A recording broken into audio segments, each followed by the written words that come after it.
গতকাল 69 BN BSF রাঙ্গামুড়া IBB ফেন্সের কাছ থেকে 46 কেজি গাঁজা উদ্ধার করে এবং অ্যাকর্ডিংলি আমরা পিয়ারবাড়ি থানা এগুলো সিজ করি এবং এই ব্যাপারে একটি তদন্ত চলছে।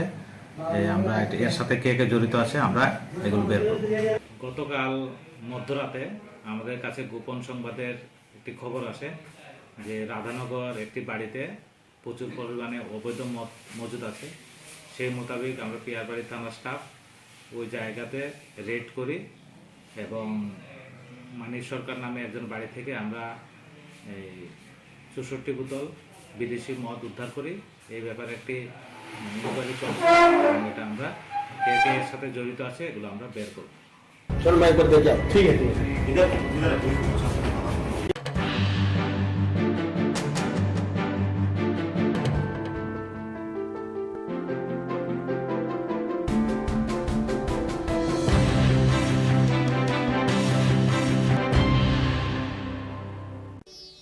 ধনতেরাস স্বর্ণমেলা 2023 ঐশ্বর্যের দেবীকে আহ্বান